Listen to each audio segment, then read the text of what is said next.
Bonsoir à tous, bienvenue à ce conseil municipal du 7 décembre 2022. Nous allons ensuite procéder à l'appel par Julie Quédon. Bonsoir à tous. Monsieur Charles-Alexandre Prokopovitch. Présent. Monsieur Christophe Hanck. Présent. Madame Agnès Lelani. Présent. Monsieur Conrad Valran. Présent. Madame Zora El-Bakri. Présent. Monsieur François Mortier. Présent. Madame Nathalie Pastore-Top. Présent. Monsieur Thierry Lemans. Présent. Madame Marie-France Seyss. Présent. Monsieur Philippe Debruide. Présent. Madame Irène Ferrand donne pouvoir à Monsieur Nicolas Ledru. Monsieur Jean-Claude Gavrin. Présent. Madame Pascale Demetz. Présent. Madame Manuela de Freitas. Présente. Madame Marie-Christine Prokopovitch. Présente. Madame Valérie Selos. Présente. Madame Tecla Ménager. Présent. Monsieur Nicolas Ledru. Présent. Monsieur Marco Gigante. Présent. Monsieur François Desbouvry. Présent. Monsieur Gilbert Anglot. Présent. Monsieur Francis Pilois. Présent. Madame Séverine Rasson. Présente. Monsieur Amaury Medji. Présent. Madame Maryse Legros. Présente. Madame Claude Prince. Présent. Monsieur Gaëtan Jeanne. Présent. Monsieur Francis Ménager. Présent. Madame Mélanie Ivanov. Présent. Monsieur Francis Landré. Présent. Mademoiselle Janine Desmulliers. Présent. Monsieur Frédéric Powels. Je vous remercie. Alors, depuis notre dernier conseil municipal, vous n'êtes pas sans savoir que nous avons le retour des pièces d'identité sur notre commune. À samedi dernier, il y avait 225 demandes, dont 159 lycéens. Donc les chiffres qui nous sont demandés par la préfecture sont déjà dépassés. On est au-dessus du rythme demandé par la préfecture pour une première année sur ces premières semaines. Donc on voit que c'était un service qui était attendu. J'avais demandé lors d'un conseil précédent et lors de différentes commissions de trouver des noms à certaines salles. Donc je les communique ce soir, ça a déjà été évoqué en commission administration générale finance. Donc au niveau de la cafétéria Agora, il m'a été demandé on a demandé à la famille de la personne, mais on a ajouté son frère qui était également membre de différents comités. Donc la cafétéria d'Agora sera renommée en salle Jean-Pierre et Francis Lemans. L'ancien dojo à côté du stade Jean Scholl sera appelé la salle Coluche Michel Colucci pour les restos du cœur. Ensuite, au niveau de la salle Amana, la salle de réunion, parce qu'il y a des confusions, il y a souvent des confusions entre la salle du premier et maintenant du rez-de-chaussée. La salle du premier étage sera appelée la salle Nelson Mandela et la salle du rez-de-chaussée sera la salle Lej Raliza. Pour la salle de gymnastique, une demande a été faite auprès du club par Madame Lelanic pour trouver un nom à la salle de gymnastique. Ça a été évoqué également à l'OMS hier soir et l'OMS a émis un avis extrêmement favorable. Donc la salle de gymnastique se nommera dès à présent la salle Popelier, Mariette et Robert. Donc ça, ce sont les noms qui sont donnés. Je souhaite aussi demander au conseil municipal de réfléchir à un nom. L'année prochaine, le 1er mai, ça fera 30 ans que Pierre Bérégovoy est mort. Je lance un appel pour que nous trouvions un site, un bâtiment, une rue, en l'honneur de Pierre Bérégovoy pour toutes les valeurs qu'il incarne. Et voilà, en tant que personne qui était d'un milieu modeste et qui a réussi à arriver à la fonction de Premier ministre. Puis l'autre chose, je pense que la ville de Lys se doit de rendre hommage à Pierre Bérégovoy 30 ans après sa mort. C'est l'histoire de notre histoire nationale. Enfin, je vous annonce aussi, mais ça a déjà été annoncé dans différentes commissions, que le conseil municipal des enfants de Lys-Lannoy a eu sa dernière séance ce jour.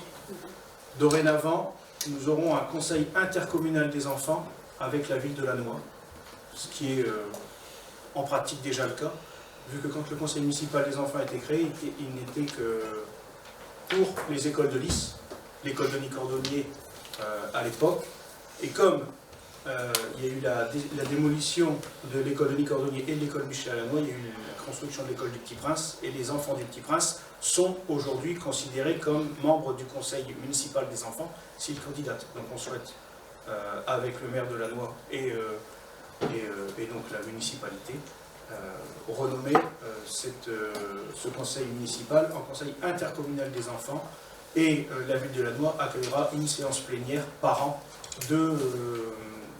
pour le conseil intercommunal des enfants. Voilà.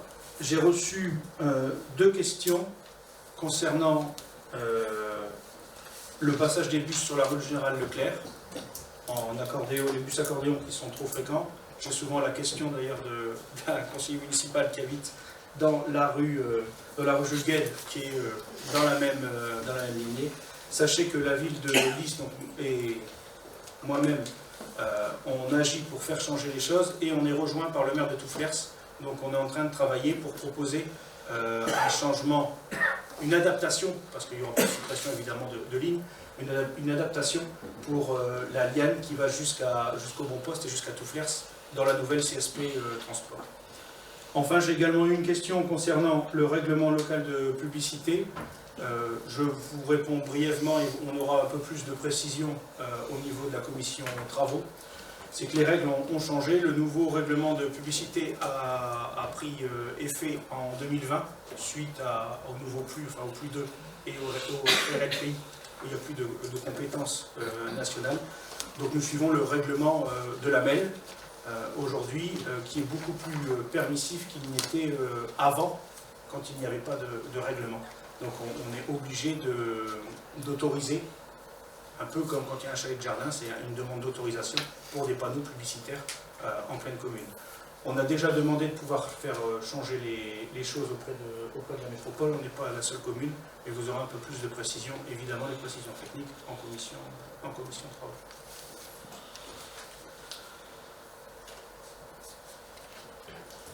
Voilà, donc maintenant je vous propose de passer à l'approbation. Oui. Monsieur le maire, madame, monsieur les élus, mesdames, messieurs, bonsoir. Je me permets de vous rappeler que lors de la commission où vous avez parlé des dénominations des bâtiments, Oui. nous vous avions fait une proposition que nous ne retrouvons pas ce soir pour la salle à récréation, Oui. pour monsieur Guglielmi. Oui, j'ai reçu un mail, mais je pense que j'avais dit en commission que je m'occuperais personnellement de contacter la famille, et j'ai mandaté personne pour le faire. Ok, d'accord, merci.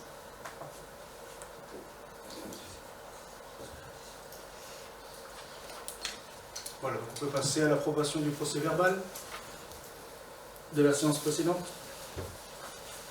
Qui s'abstient, qui vote contre? Procès verbal adopté à l'unanimité. Donc je vous propose de passer à l'approbation, enfin à l'examen de la décision modificative numéro 3. Alors ce sont surtout des opérations d'ordre, hormis les frais de formation. Je vais les lister. Donc dépenses de fonctionnement, modification, virement de la section d'investissement vers les dotations aux amortissements et immobilisations, donc un peu moins de 60 000 €. Et pour les frais de formation, rémunération principale, donc c'est 28 456 € et 6 centimes. C'est le remboursement de frais de formation d'un policier municipal qui avait fait une partie de formation dans une autre collectivité. Ensuite, au niveau de l'investissement, les 59 920,90, ce sont des opérations d'ordre. Je ne sais pas s'il y a une demande d'intervention. S'il n'y a pas de demande, on peut passer au vote. Qui s'abstient, qui vote contre? Délibération adoptée à l'unanimité. Avance sur subvention à l'association de l'amicale du personnel pour l'année 2023. Donc comme chaque année, pour faciliter la trésorerie de cette structure, où je le rappelle, on est dans l'une des seules communes à encore avoir une amicale du personnel, donc c'est une très bonne chose. On vous propose une avance de 5 000 €. Je ne peux pas prendre part au vote et M. Landré non plus ne prend pas part au vote. Y a-t-il des remarques ou des questions? Donc on peut passer au vote. Qui s'abstient, qui vote contre? Adoption à l'unanimité. Avance sur subvention à l'association Espoir. Donc comme chaque année, subvention pour le fonctionnement de l'association. Donc pour éviter d'éventuels problèmes de trésorerie pour la prise en charge du fonctionnement et jusqu'au vote du BP 2023, nous vous demandons de prévoir une avance de 20 000 € à l'association. Monsieur Debouvry, Madame Ferranc, Monsieur Ménager, Madame Ménager et Monsieur Pilot ne peuvent pas voter. Y a-t-il des demandes de questions? Madame Vanneau. Donc, je prends la parole au nom du groupe des élus Agir Ensemble. La situation actuelle de l'association Espoir nous questionne et nous inquiète, tout comme vous. Cette association qui accompagne des personnes parfois très éloignées de l'emploi connaît certainement la crise la plus importante depuis sa création en 2000. La sauvegarde des emplois, la pérennisation de cette association mérite une réflexion de tous afin de repenser peut-être son mode de gestion. Je vais brièvement rappeler la situation. L'association Espoir perçoit une subvention municipale de 95 000 €. Cette subvention a continué à être versée alors même que les documents demandés n'avaient pas tous été fournis, et ce, a priori, pendant plusieurs années. La trésorière a fait partie de votre liste lors de la dernière campagne municipale, a donc été élue en 2020 sans pour autant quitter son poste de trésorière de l'association. Le conseil d'administration ne compte pas moins de 6 personnes élues majoritaires. Début 2022, vous avez demandé à une personne de confiance de reprendre la trésorerie de cette association, car vous aviez quelques inquiétudes sur la gestion de celle-ci. Un détournement a été découvert. Soulignons, monsieur le maire, que vous n'êtes bien évidemment pas coupable, mais en votre qualité de maire, vous êtes responsable du contrôle, des vérifications des subventions octroyées aux associations de la ville, et vous êtes de ce fait garant de la bonne gestion des finances publiques. Vous faites ici preuve de légèreté dans la gestion des finances de la commune. Pouvez-vous, monsieur le maire, nous confirmer que vous avez saisi la justice, que vous avez donc bien déposé une plainte au nom de la mairie, en plus de celle déposée par l'association Espoir? Depuis ce matin, et grâce à votre courrier que vous avez adressé à tous les Lissois, nous avons une réponse claire. Oui, une plainte a bien été déposée. Je vais poursuivre en reprenant votre courrier. Vous affirmez que des vérifications réglementaires ont été faites. 2 questions me viennent alors à l'esprit. Comment, puisque la trésorière elle-même n'avait vu sur aucune facture, sur aucun document, et n'avait pas non plus le chéquier en sa possession. J'ai d'ailleurs à votre disposition des messages d'un membre du bureau s'inquiétant de la non-tenue d'assemblée générale. De plus, dans le dossier de demande de subvention qui nous a été fourni hier pour l'année 2022, à rendre pour fin 2021, figure le compte-rendu de l'AG 2022, où il est clairement écrit que les réunions n'ont pas pu être organisées pour des raisons diverses. Enfin, si les vérifications ont pu être réalisées, pourquoi n'avez-vous rien remarqué? Vous écrivez ensuite dans votre courrier aux Lissois, et là je reprends, il n'appartient pas à une commune de s'ingérer dans la gestion d'une association, laquelle a ses propres organes de contrôle et son propre commissaire aux comptes. Si détournement frauduleux au sein de cette association il y a eu, l'enquête révélera les éventuelles carences internes. Alors ce que dit le site des associations.gouv, à qui on peut faire confiance au sujet des subventions attribuées aux associations, et je cite, l'organisme qui a accordé la subvention doit communiquer à toute personne qui le demande le budget, les comptes de l'association, la demande de subvention, la convention et le compte-rendu financier. C'est ce que vous avez fait à notre demande, merci. L'utilisation des subventions attribuées par l'État ou par une collectivité locale ou encore un établissement public peut faire l'objet de contrôle par l'autorité qui a accordé cette subvention et par les comptables supérieurs du Trésor, de l'Inspection générale des finances et certains corps d'inspection et de la Cour des comptes. Continuons sur l'ingérence. Ajoutons, monsieur le maire, que vous avez vous-même demandé à une personne de confiance, qui n'est autre que l'ancienne DGS et responsable du service finance de la ville, de reprendre la trésorerie de l'association Espoir. En son temps, votre prédécesseur m'avait proposé la direction d'Espoir et avait proposé à l'ancien directeur de Cadiflore la présidence de l'association. Et vous osez ensuite nous affirmer que la commune ne peut s'ingérer dans la gestion d'une association. De quoi s'agit-il ici précisément? Qui de vous, monsieur le maire maintenant, ou nous, tient des propos mensongers? Et je vais laisser poursuivre monsieur Landry. Oui, alors monsieur le maire, je sais que vous n'avez pas qu'on aborde des sujets. Je sais que vous n'avez pas qu'on aborde des sujets qui ont été discutés en commission. Et là, honnêtement, je ne pensais pas intervenir sur ce sujet. Mais j'ai reçu le compte-rendu de la commission des finances et j'ai vu que mes interventions n'étaient pas prises en compte. Donc je vais reprendre mon intervention et ma proposition. Alors voilà, vous nous demandez de voter une avance de subvention alors que nous n'avons aucun élément comptable sur la situation actuelle d'Espoir. Comme je l'avais proposé en commission, si pendant une durée de 6 mois, chaque conseiller délégué versait 60 € sur son indemnité d'élu, chaque adjoint donnait 250 € par mois sur son indemnité d'élu, et vous, monsieur le maire, 400 à 500 € pendant 6 mois, on arrive à 20 000 € et on n'aurait pas aujourd'hui besoin de voter de subvention à Espoir, dont on ne connaît pas aujourd'hui la situation financière. Ce serait un exemplaire vis-à-vis des Issois et solidaire avec les 6 élus de la majorité siégeant au sein du conseil d'administration d'Espoir. Et j'espère que la commission, que mon compte rendu sera modifié. Pour le compte rendu, c'est un compte rendu provisoire, il doit être approuvé par la commission. Après, si vous le souhaitez, je ne communique plus les comptes rendus, justement c'est pour retracer les choses après, pour au moins avoir une indication. Les choses sont, je rappelle que dans chaque commission, on approuve le compte rendu. Permettez-moi, monsieur le maire, en fait, pour répondre à côté, vous nous dites que si les comptes rendus sont provisoires et qu'on vous propose de les modifier, vous n'allez plus les communiquer.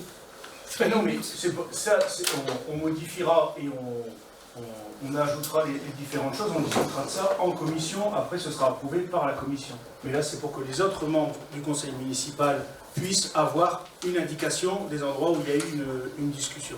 Voilà, si on refera le compte rendu, sans problème, on le complétera. Et n'hésitez pas à le transmettre au secrétariat général qui fera les remarques et on ajoutera cela au compte rendu de la commission. Pour le reste, sur certaines choses, j'emploierai quand même le conditionnel dans cette situation, car quels sont les faits? Y a-t-il fait? Alors, il y a des principes de présomption d'innocence, il y a différentes choses, nous sommes des élus. Je vous ai reçu pour expliquer aussi certaines choses, je pense.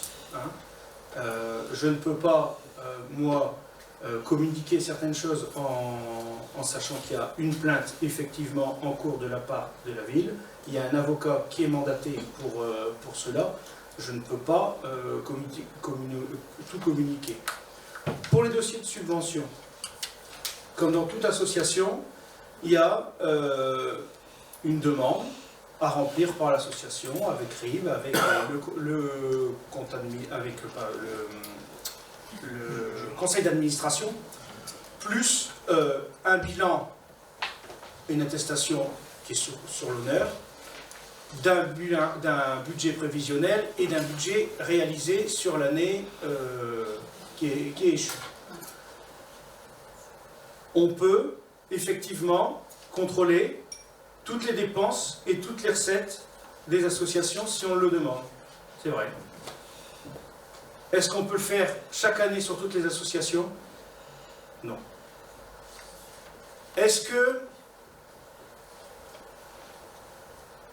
une association qui a un commissaire aux comptes doit en plus avoir un contrôle de la part du service de la ville? Innocemment, pensez que non, parce qu'il y a déjà un commissaire au compte.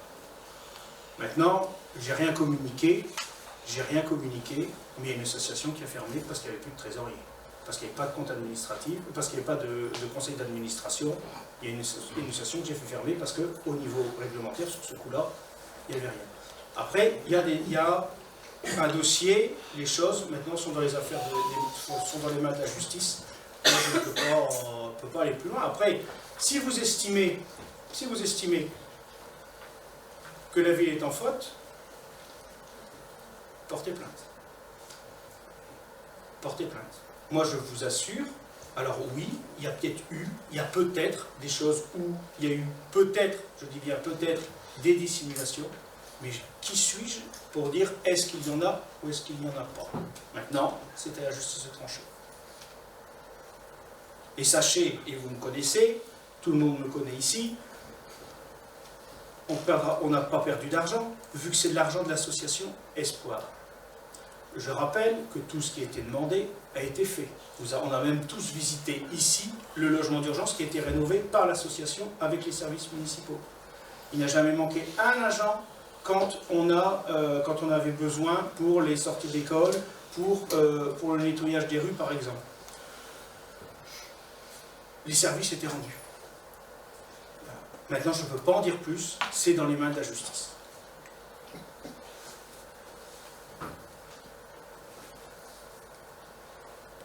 Voilà. S'il n'y a pas de questions ou de remarques supplémentaires, on peut passer au vote.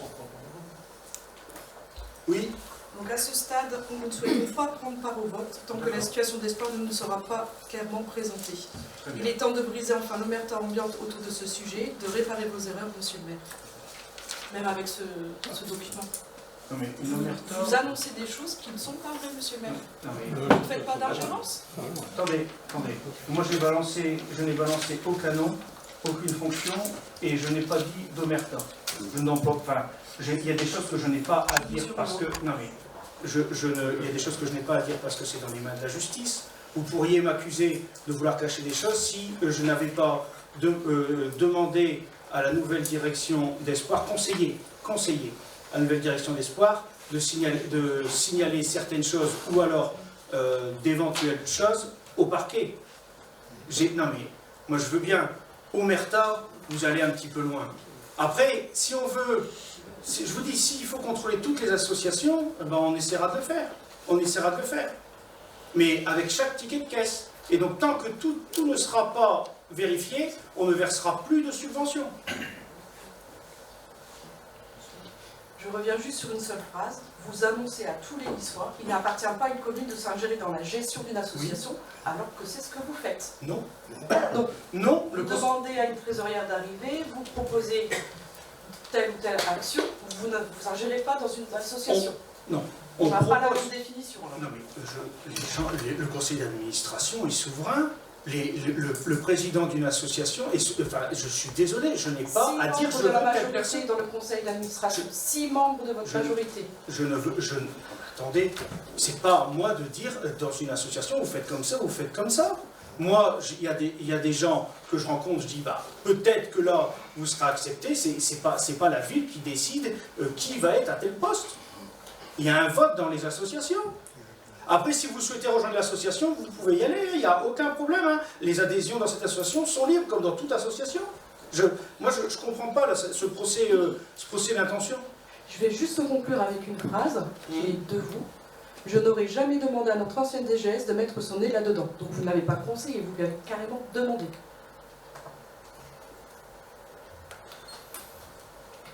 Cette dame est venue me voir en disant qu'elle est en retraite et qu'elle voulait s'investir. Je lui ai dit, pourquoi pas là? Qu'est-ce que vous voulez que je dise de plus? Exactement, j'y étais. On peut passer au vote? Donc, 4 non pris au vote. Qui s'abstient, qui vote pour? Adoption à l'unanimité. Des votants.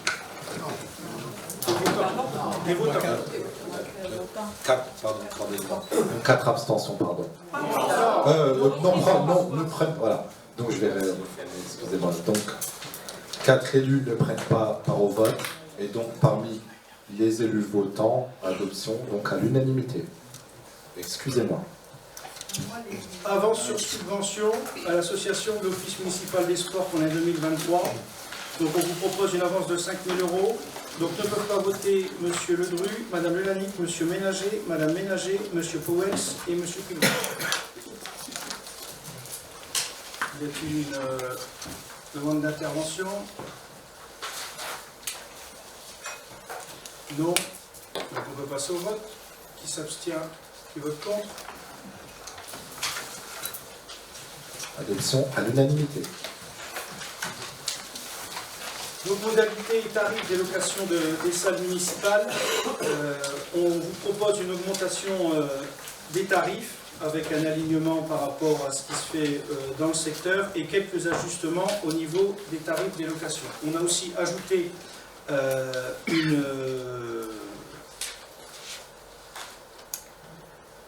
une demande qu'on a de plus en plus, c'est la demande de salles à l'occasion de funérailles, quand il y a de la famille qui revient de plus loin.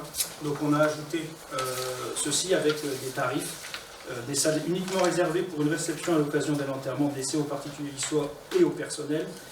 Donc il y a la salle Agora 2B, la salle Agora cafétéria, mais il y aura le changement salle Jean-Pierre et Francis Le Mans.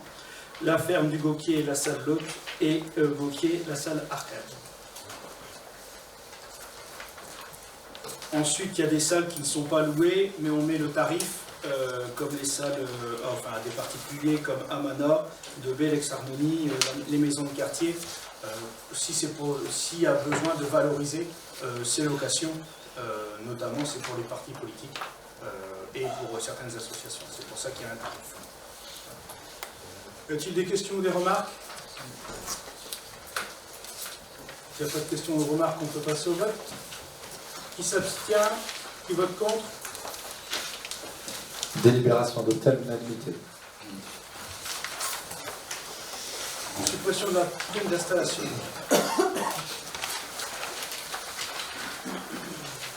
Bonsoir à tous. La prime spéciale d'installation vise à aider les agents nommés pour la première fois dans la région à faire face aux coûts d'installation. Elle a récemment été modifiée par un décret afin d'une part de réévaluer les indices bruts maxima servant à définir la population des bénéficiaires et d'autre part de préciser les conditions d'attribution de cette prime aux fonctionnaires qui avaient précédemment la qualité de contractuel. L'objectif initial de cette prime n'a plus de réalité aujourd'hui compte tenu du fait que les candidats recrutés sont issus en grande majorité du bassin d'emploi, de notre bassin d'emploi. Vu les différentes réglementations, vu la délibération du 12 février 1977 portant création de la prime spéciale d'installation, vu l'avis du comité technique en date du 23 novembre 2022, après examen en commission finance administration générale RH, développement économique, il est proposé ce soir au conseil municipal de bien vouloir abroger la délibération du 12 février 1977 et d'approuver la suppression de cette prime d'installation à compter du 1er janvier 2023, en sachant que les agents qui sont en cours de titularisation ne sont pas concernés. Y a-t-il des questions? Pas de questions? Donc on va passer au vote. Qui s'abstient? Qui vote contre? Adoption à l'unanimité. Délibération relative à la convention d'adhésion au pôle santé sécurité au travail. Alors, c'est une délibération qui permet à la ville de prendre une adhésion avec la service de la médecine préventive qui est proposée par le Centre de gestion de la fonction publique territoriale du Nord. Après avoir pris connaissance de ce nouveau dispositif d'accompagnement des collectivités dans le domaine de la prévention et en considérant que la participation à ce dispositif participe au bon fonctionnement des services de la commune, vu les conditions de cette convention d'adhésion au service de prévention santé et sécurité au travail, il est proposé au conseil municipal d'autoriser monsieur le maire à signer les conventions d'adhésion successives relatives à l'adhésion au service de prévention santé et sécurité au travail pour la durée du mandat. Y a-t-il des questions? S'il n'y a pas de questions, on peut passer au vote. Qui s'abstient? Qui vote contre? Délibération adoptée à l'unanimité. Modification des tarifs du cimetière communal. Bonsoir à tous. Donc, je vous ai proposé la modification concernant les tarifs concernant le cimetière, comme notre cimetière communal, une augmentation de 3% arrondi au point supérieur en euros pour les centimes.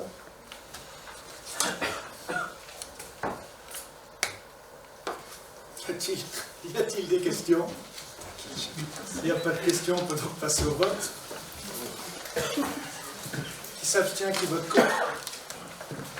La délibération est adoptée à l'unanimité. Adhésion au GIP Agir Val-de-Marne.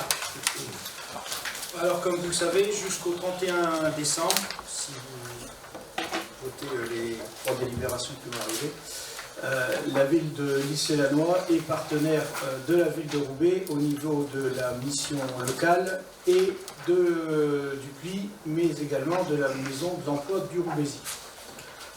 On vous propose d'adhérer au GIP Agir Val-de-Marne. Vous avez donc tous eu la délibération et les annexes, donc je ne vais pas lire chaque item.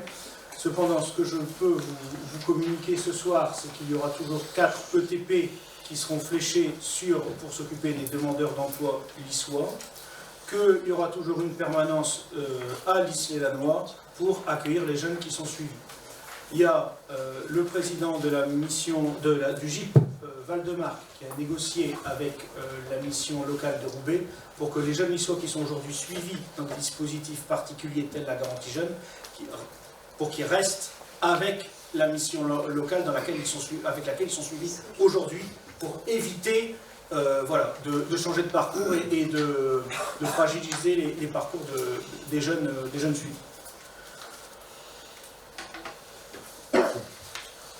Cette démarche est aussi concomitante à celle de la ville de Lers, qui rejoint également le GIP Agir Val-de-Marc.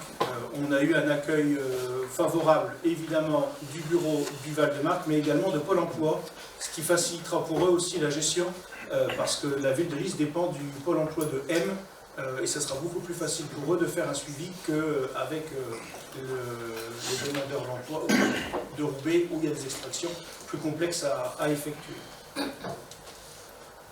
Voilà, je ne sais pas s'il y a des remarques ou des questions. S'il n'y a pas de questions, on peut donc passer au vote.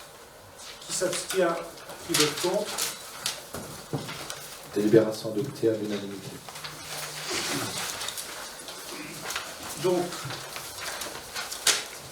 si vous avez voté pour la délibération précédente, vous allez devoir voter pour normalement les deux suivantes, parce qu'on ne peut pas faire partie de deux structures pour le même objet sur ce domaine.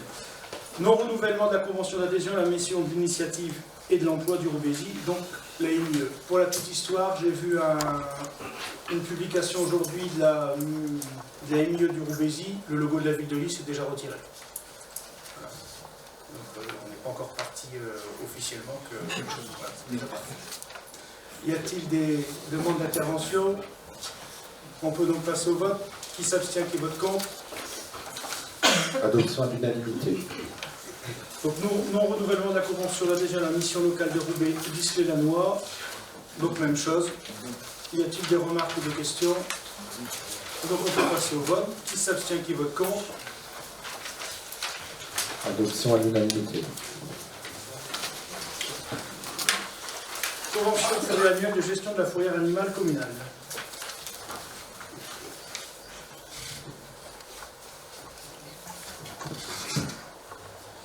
Donc la convention pluriannuelle de gestion de la fourrière animale, considérant que la prise en charge des animaux errants sur le territoire communal ainsi que la protection animale relève des pouvoirs de police du maire, il s'avère nécessaire de disposer d'un service de fourrière communale.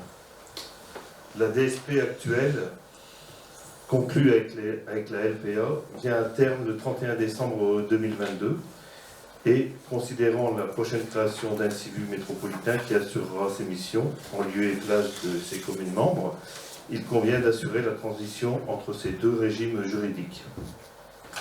À cet égard, la LPA propose une offre intermédiaire grâce à une convention bisannuelle couvrant la période 2023-2024. Cette convention prévoit une résiliation contractuelle de plein droit dès l'adhésion de la commune au CIVU métropolitain. Il est ainsi demandé au conseil municipal d'autoriser M. le maire à signer avec la LPA du Nord une convention de gestion de la fourrière animale d'une durée de 2 ans résiliable de plein droit dès l'adhésion de la commune au CIVU métropolitain. Y a-t-il des questions ou des remarques? Moi, je vais juste faire une petite remarque. La ville de Tourcoing a lancé le CIVU de la métropole, donc nous allons devoir délibérer sur la création de ce CIVU lors d'un prochain conseil avant le mois de juin, parce qu'il fallait une ville qui lance le processus auprès de la préfecture, donc c'était lancé, je pense, lundi dernier. Donc on peut passer, donc on vote sur la LPA. Donc qui vote contre, qui s'abstient? Délibération adoptée à l'unanimité. Délibération extrêmement importante, comme toutes, mais celle-ci, au niveau d'avenir de la commune, ça peut nous aider de manière importante. Donc, convention de prestation de services entre la métropole de Lille et la ville.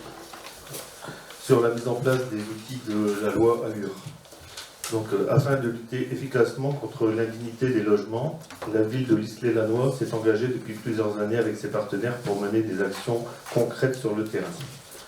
Aujourd'hui, la volonté municipale est de renforcer sa politique en matière de lutte contre l'habitat indigne. Suite à la loi Allure de 2014, la métropole européenne de Lille a complété avec un nouveau dispositif des moyens existants favorisant le repérage et la prévention du développement des logements indécents. Convaincue de l'utilité de ces dispositions, la commune a souhaité mettre en place l'autorisation préalable de mise en location, dit permis de louer, sur les quartiers du Bon Poste, du Centre et de Justice-Jules-Guesde, mais également l'autorisation préalable à la division de logements, dit permis de diviser, sur l'intégralité de la commune. De manière opérationnelle, la métropole européenne de Lille confie l'exécution d'une partie de ses missions aux communes à travers une convention de prestation de services détaillant le rôle de la MEL et celui des communes. La rémunération qui sera versée à la commune par la MEL pour ces prestations sera de 49,92 € pour le permis de louer et 99,84 € pour le permis de diviser. À cet égard, il est demandé au conseil municipal d'autoriser M. le maire à signer avec la métropole européenne de Lille la convention et tous les documents nécessaires à sa mise en œuvre de la présente délibération.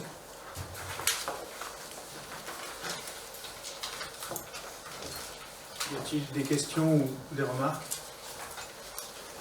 Pas de questions, pas de remarques. Donc, nous pouvons passer au vote. Qui s'abstient, qui vote contre? Délibération adoptée à l'unanimité. Convention pluriannuelle de prestation d'éco-pâturage.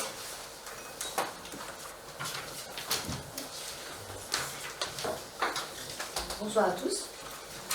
Alors, vu la volonté de la ville de L'Islet-Lannoy de créer, développer et renforcer son engagement en matière de biodiversité, de diminuer son impact environnemental et valoriser la démarche zéro déchet.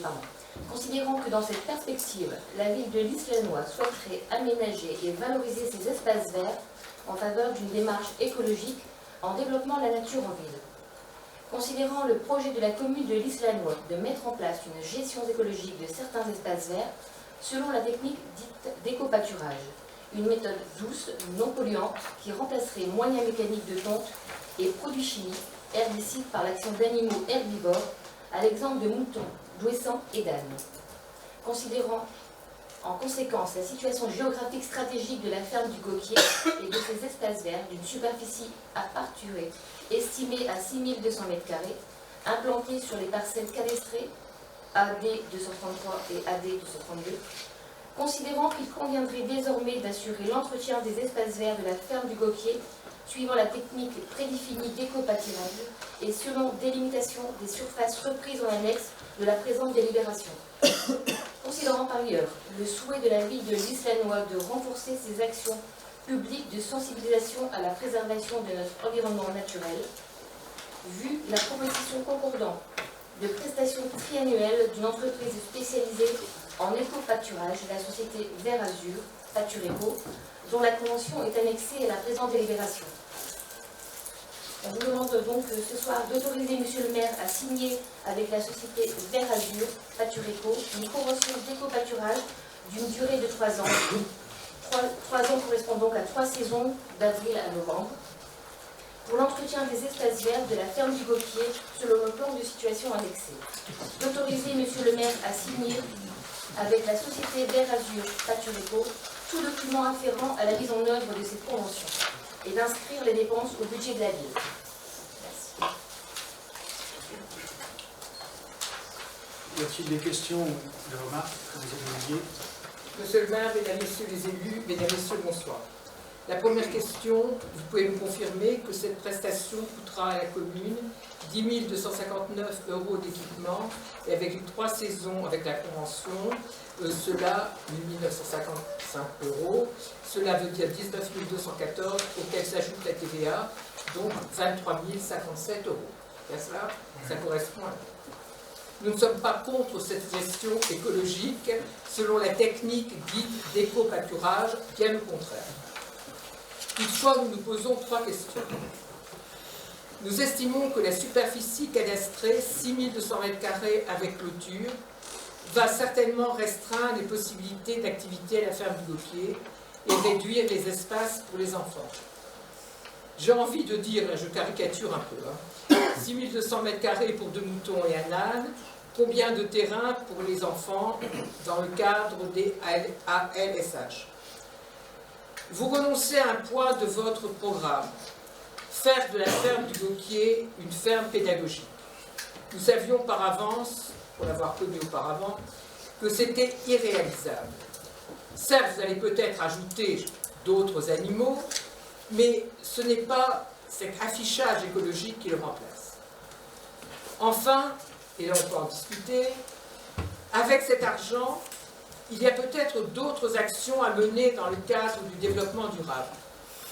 Par exemple, végétaliser, ombrager les cours d'école, ce qui serait bénéfique pour la planète, et s'occuper de l'école primaire Colbert, qui est une vraie passoire énergétique. C'est pourquoi, je dis bien dans le contexte actuel, après débat entre les élus et les membres de notre groupe Agir Ensemble, nous allons nous abstenir sur cette délibération relative à la convention pluriannuelle de prestations d'éco-pâturage. Certes, vous allez me le dire, je le fais avant, que vous étiez à la commission, vous n'êtes pas intervenu. J'aimerais qu'on ne trouve pas dans les comptes rendus de commission délibération approuvée. Pour moi, l'organe délibératif, ce ne peut être que le conseil municipal. Nous donnons un avis en commission, mais ensuite nous préparons le conseil avec tous les élus, nous ne sommes que 4, donc nous donnons des membres de notre groupe, nous discutons ensemble, ensuite nous donnons notre réponse et nous présentons notre vote dans l'organe délibératif qui est le conseil municipal. Je vous remercie de m'avoir écouté. Votre dernière remarque, j'y souscris, on changera, on mettra avis favorable de la commission. Avis favorable de la Voilà, commission, on mettra pas, mais pas de délibération, ça voudrait dire il n'y a que aucun c'est déjà problème. fait. Merci beaucoup. Les ALSH, c'est 16 jours par an à la ferme du Gauquier. Cette convention, c'est aussi un accompagnement écologique avec les enfants quand il y aura la tonte des animaux, quand il y aura certaines activités. Après, la convention, c'est sûr qu'il y a une partie d'investissement, mais l'objectif, c'est pas d'arrêter, si je ne dis pas de bêtises, la convention en 3 ans. C'est de la continuer pour que justement, cet investissement, il soit porté sur plusieurs exercices. Alors après, pour l'école Paul Bert, là, je pense qu'on est assez transparent dans les choses. J'ai même annoncé en commission qu'on avait une subvention de la métropole pour l'étude concernant la réfection de l'école élémentaire Paul Bert, qu'il y a des choses qui seraient en cours, et on verra ça au niveau du budget. C'est une de nos priorités, bien évidemment. Mais voilà, je ne peux pas aller plus vite que les différents audits énergétiques et puis toutes ces choses-là, ça prend du temps.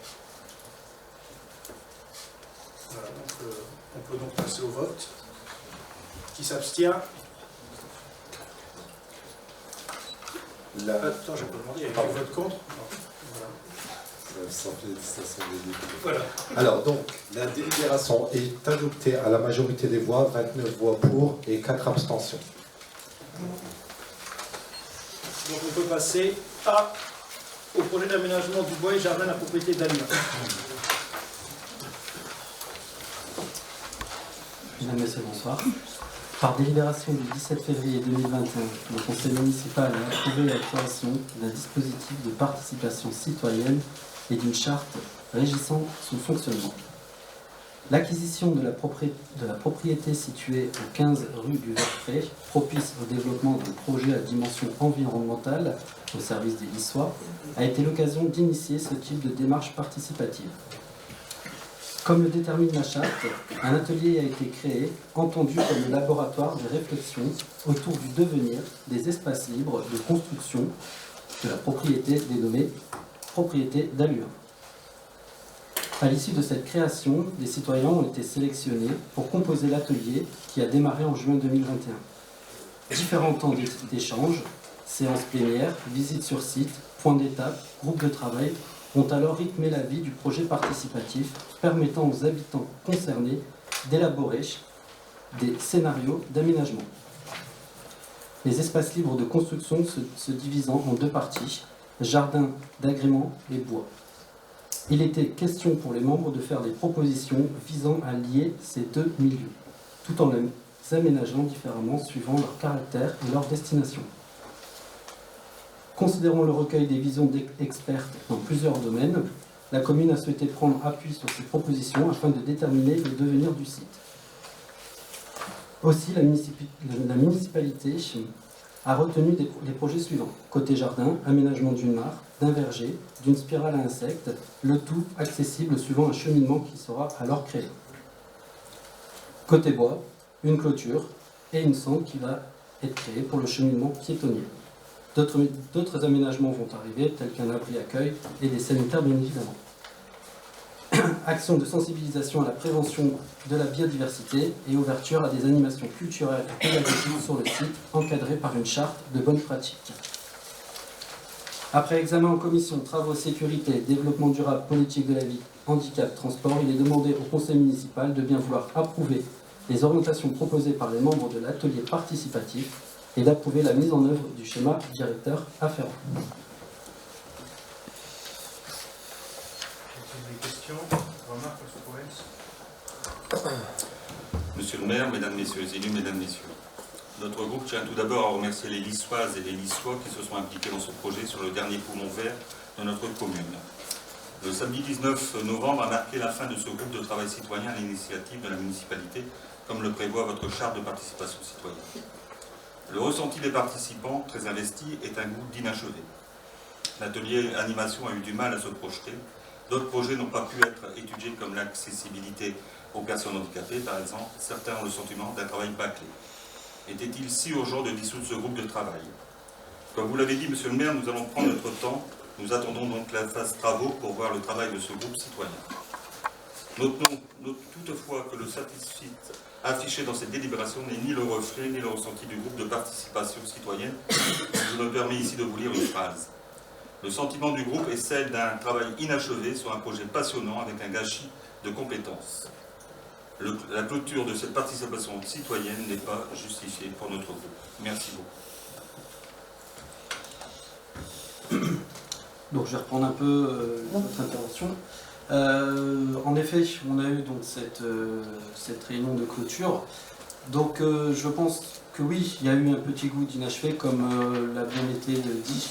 Nous sommes donc les premiers à être passés par cette participation collective. Il y a eu des petits couacs, c'est sûr et certain. Je pense que les citoyens, je les remercie également, qui ont, enfin les Lissois en tous les cas, qui ont pu participer à ça, pensaient, mais nous avions été, il me semblait assez clair, mais pas assez apparemment, sur le fait que ce groupe était réuni pour donner des idées. Eux pensaient aller plus loin encore que ça, alors que le but était de trouver les idées. Une fois qu'on avait les idées, c'était de voir avec les experts, donc la municipalité et tout, comment on va pouvoir mettre en œuvre ces idées. Eux, en effet, voulaient aller plus loin, limite au point où on nous a même proposé de dire bah, moi je suis prêt à aller creuser avec ma pelle pour faire la mare.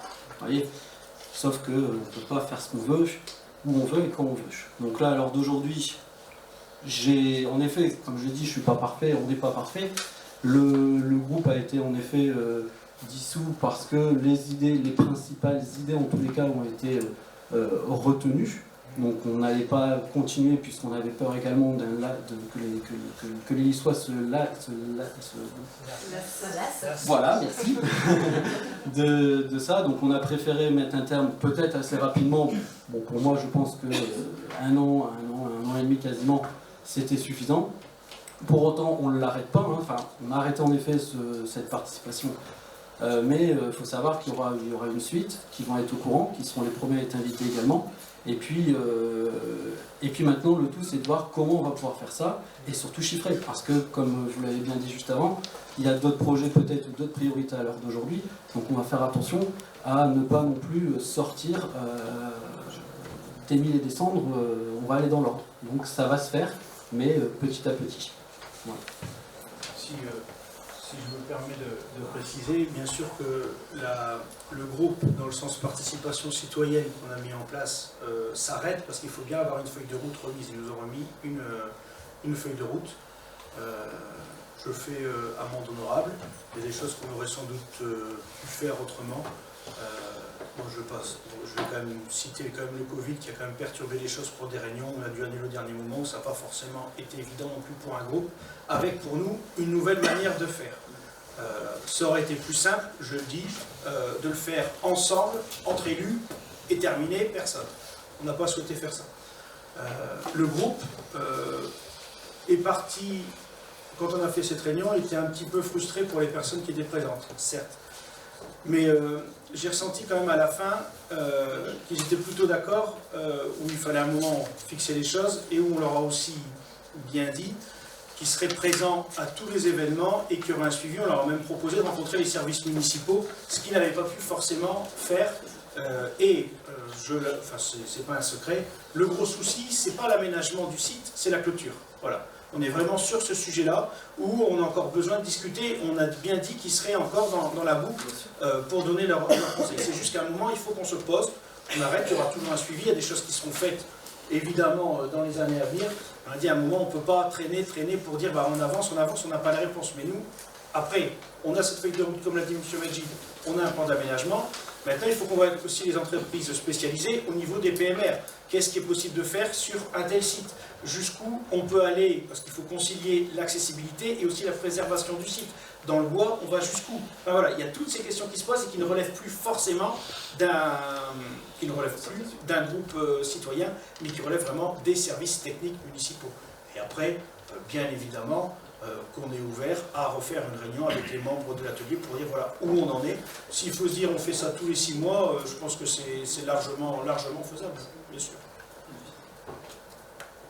Voilà. S'il n'y a pas d'autres remarques, on peut passer au vote. Qui s'abstient, qui vote contre? Délibération adoptée à l'unanimité. Convention de partenariat entre la ville de Lys et le centre social des Trois Villes. C'est une convention qui revient tous les ans, donc c'est une convention de partenariat pour l'année 2023. Dans le cadre de sa politique en France, éducation, jeunesse et action sociale locale, la commune de la Noix entend répondre aux besoins de sa population. Donc vous avez toute la liste, là vous avez le soutien aux compétences parentales, développement des actions culturelles, développement de la mobilisation et de la participation des habitants, approbation du cadre de vie, développement des solidarités, insertion socio-professionnelle des jeunes, et il y a 2, protection de la santé, accompagnement des seniors et développement durable et citoyenneté. Je vous demande d'autoriser M. le maire à signer la convention. Est-ce qu'il y a des questions, des remarques? S'il n'y a pas de remarques, on peut passer au vote. Qui s'abstient, qui vote contre? Délibération adoptée à l'unanimité. Contre la politique de la ville, programmation 2023. Oui. Donc ça c'est un engagement de la politique de la ville. Donc ça, le but c'est de permettre aux jeunes de retrouver un emploi, de créer de la solidarité entre les habitants et d'améliorer le cadre de vie. Donc vous avez toutes les actions intercommunales, donc il y a Agir ensemble, mon quartier, solidarité éco-responsable, en rythme et en cadence, les jeunes qui osent, éducation pour la solidarité. Après l'accès au droit, ça c'est pour le CAV et aide aux victimes. Après vous avez l'action communale, qui sera le TVT comme cette année. Et l'atelier parentalité. Donc voilà, on souhaite réorganiser un festivété l'année prochaine et je pense que c'est l'action majeure qui a vraiment plu, la nouveauté qui a plu aux Lyssois de tous les âges et de tous les quartiers. Bien sûr que ce ne sera pas exactement la même chose et on modifie, il y a des choses à améliorer, mais franchement pour une première, on est plus que satisfait et plus que ravis. Voilà, y a-t-il des questions, des remarques sur cette programmation 2023? S'il n'y a pas de questions ou de remarques, on peut passer au vote. Qui s'abstient, qui vote contre? La délibération est adoptée à l'unanimité. Plus avec nous. C'est une association qui vient réparer les vélos des personnes. Donc ça s'adresse aux jeunes de 7 à 77 ans. Ça permet de réparer les vélos, de faire de l'action et puis d'encourager les jeunes dans des quartiers, certains quartiers, à faire du vélo pour leur permettre pour leur santé, puis aussi pour la pollution, pour lutter contre la pollution. Donc je demande une subvention de 600 €. Donc je vous demande d'autoriser M. le maire à signer la convention. Y a-t-il des questions ou des remarques? Non plus, donc on peut passer au vote. Qui s'abstient, qui vote contre? La délibération est adoptée à l'unanimité. Subvention 2023, Horizon 9. Alors l'association Horizon 9 est une association de prévention et d'éducation spécialisée. Travaille en collaboration avec les 7 collèges de ces territoires d'insertion, Roubaix, M, Wattolo, Lys, Lannoy, afin de prévenir le décrochage scolaire. De mener plusieurs projets en sens. Le dispositif arrêt sur image consiste à accueillir des jeunes durant une période de données. Ces jeunes sont soit en décrochage scolaire, soit exclus des structures, des collèges. Donc ça leur permet de les remettre dans le droit chemin. Donc je demande d'autoriser M. le maire à verser une subvention de 2 000 €.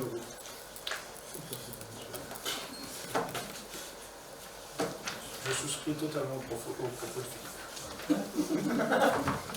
Y a-t-il des questions ou des remarques sur cette subvention? S'il n'y a pas de questions ou de remarques, on peut passer au vote. Qui s'abstient? Qui vote contre? La délibération est adoptée à l'unanimité. Madame Cesse, attente de subvention à l'organisme de gestion de l'école Salut. Bonsoir à tous. La délibération qui est présentée là, c'est la délibération habituelle en cette période de l'année. Pour permettre à l'EGEC de l'école Saint-Luc de gérer correctement sa trésorerie en attendant le vote du budget primitif 2023, il est proposé donc un acompte de 70 000 € sur la subvention qui sera attribuée ensuite pour l'année 2023. Voilà. Je vais passer la parole, mais j'annonce que le bilan sera fait évidemment à la prochaine commission finance avec, lors de la session budgétaire, comme on aura le coût exact d'élèves du public au mois de... on va attendre le 31 décembre et on aura l'ajustement sur le plan triennal. Voilà, a-t-il des questions? Bien, oui, donc si j'ai bien compris, il y a ces 70 000 € sur une avance subvention de 2023, subvention de 215 000 € qui sera donc proposée au vote du conseil municipal en mars. 215 000 €, c'est également la somme qui avait été votée cette année. Et à l'effectif de septembre 2021 et 2022, il y a un écart de 18 élèves. Alors, c'est une prévision sur le vote de l'école Saint-Luc. C'est une prévision. Voilà, 70 000 € non, c'est pour l'avance de trésorerie qu'on retirera de la subvention. Mais je l'ai bien dit, on va faire des ajustements sur ce plan triennal lors de la prochaine commission. Comme on s'est engagé, on a une clause de revoyure sur les 3 ans. Donc là, on va en discuter lors du conseil municipal du DOB et du débat budgétaire. D'accord. Donc est-ce que cette année, la seule question que j'ai, est-ce que cette année, la rectification ou l'équilibre a été donné sur la subvention Saint-Luc par rapport au coût de l'école du public cette année? Comme je ne connais pas le coût du public, le coût de 2022, c'est par rapport au coût de 2021. Voilà. Donc là, on va faire l'ajustement par rapport à ce qu'on a versé en plus du fait d'une baisse du coût de l'élève en 2020 à Saint-Luc, ce qui est une provision finalement sur ce qu'on paye, sur ce qu'on paiera sur l'année 2022, donc ce qui sera versé en 2023, sur l'année civile 2022 pour l'année 2023. Donc on aura l'heure des comptes, je veux dire, ce sera vraiment à la prochaine séance budgétaire. Voilà. Donc nous allons attendre cette prochaine séance budgétaire. Voilà. Je voudrais juste ajouter deux remarques. Effectivement, il y a une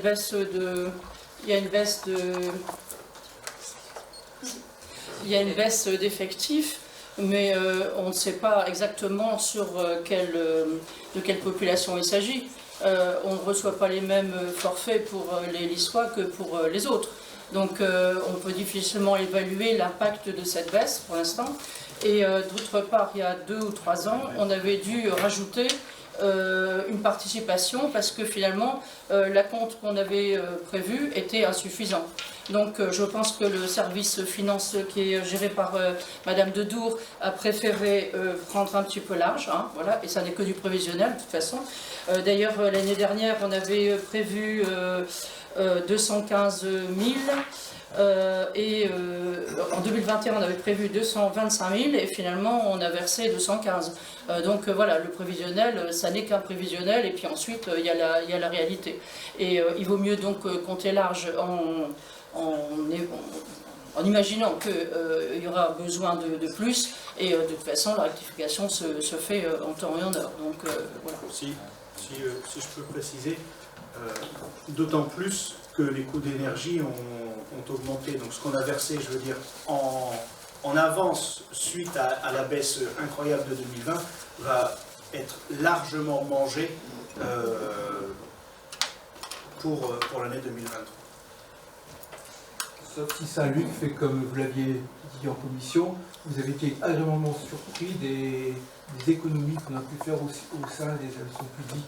Sur le chauffage, j'ai parlé de l'électricité, parce que le chauffage, j'avais pas les comptes. Au niveau de l'électricité, voilà. Souhaitons que Saint-Luc fasse la même chose. Oui, mais de toute façon, oui, on espère, mais de toute façon, que Saint-Luc consomme 1 gigawattheure par jour, ça ne rentre pas dans le ligne de compte. Nous, c'est par rapport au nombre d'élèves. Donc, ils peuvent consommer ce qu'ils veulent. Nous, c'est par rapport à nous, nos économies, par rapport à l'élève du public. Mais je pense qu'eux aussi font attention dans leur établissement. Comme aujourd'hui, c'est encore plus un réflexe citoyen qu'auparavant. Voilà, donc on peut donc passer au vote. Qui s'abstient, qui vote contre? La délibération est adoptée à l'unanimité. Madame Bassery pour le Télépian.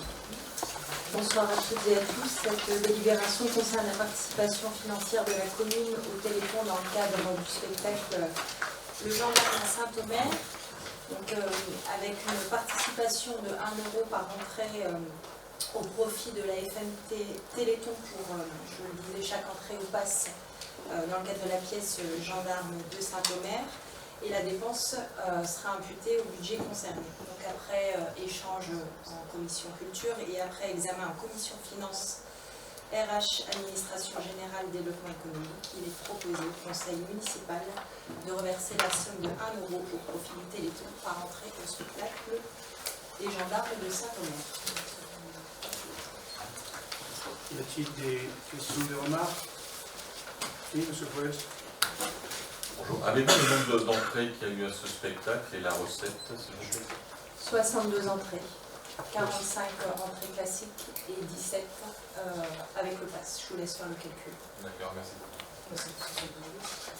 Donc, et au niveau du don quasiment total, il y a encore des petites précisions. On est aux alentours de 4 600 €. 4 700 €. Voilà. On vous donnera le chiffre exact quand on aura les centimes précis. Donc on peut passer au vote. Qui s'abstient? Qui vote contre? La délibération est adoptée à l'unanimité. Donc le meilleur pour la fin, Pascal, si tu peux nous présenter le rapport d'activité de la Commission communale pour l'accessibilité 2022. Bonsoir. La loi du 14 février 2005 impose au vu de plus de 5000 habitants de mettre en place une CCA. Le rapport d'activité annuel de la CCA doit obligatoirement être présenté au conseil municipal et envoyé en préfecture. En 2022, la CCA s'est réunie 3 fois. Madame Irène Ferrand a présenté en CCA le forum de l'emploi du 31 mars 2022, lequel s'est déroulé à la salle André Desmulliers. L'ESAC EPF France Handicap du Haut-Vinage a participé au forum. En 2022, la ville a attribué 3 nouveaux labels handicap. Les établissements concernés sont les suivants: la pharmacie de Lys, Optical Discount, l'étude notariale de Maître Augustin. Présentation en CCA de la fondation Punch en dynamique. La fondation Punch de la société en dynamique favorise le recyclage et donne une seconde vie aux aides techniques. L'information a été donnée aux Lyssois par l'intermédiaire du Lysafo. Le 29 septembre 2022, en mairie de Lambersart, l'AMEL a réuni le réseau des référents communaux d'accessibilité. Cette rencontre permet de partager des informations, mais aussi de mettre l'accent sur les communes qui réalisent de nouvelles actions en faveur de l'handicap. Lors de cette réunion, l'AMEL a présenté deux de ses nouveaux projets handicap. L'AMEL va adapter certains de ses documents afin qu'ils soient accessibles au plus grand nombre. Pour cela, elle a fait appel à l'association UNAPI, laquelle a élaboré pour la France une nouvelle méthode intitulée « Facile à lire et à comprendre », le FLAS. Un logo spécifique permet de reconnaître les documents FLAS. L'AMEL met aussi en place le STIP. Ce service de transcription à la parole permet d'afficher les allocutions en temps réel sur un écran, afin que les personnes sourdes et malentendantes puissent suivre plus facilement les propos des intervenants. L'AMEL prévoit de faire profiter ce service aux communes qui lui en feront la demande. Le rapport d'activité 2022 de la CCA sera disponible sur le site internet de la commune à la rubrique handicap. Comme ça n'appelle pas de vote, je ne vais pas vous donner le vote, mais merci Pascal pour cette présentation complète. J'ajoute que le CRAC du CDG est disponible au secrétariat général. Je vous informe également, ce n'est pas obligatoire, mais qu'il y a aussi le rapport d'activité du Val-de-Marque qui est disponible aussi au secrétariat général, donc je n'étais pas au Val-de-Marque en 2022, mais si vous souhaitez avoir des informations, c'est consultable au secrétariat général. Et les actes de décision du maire, et il ne me reste plus qu'à vous souhaiter une bonne soirée, de bonnes fêtes de fin d'année, et à l'année prochaine.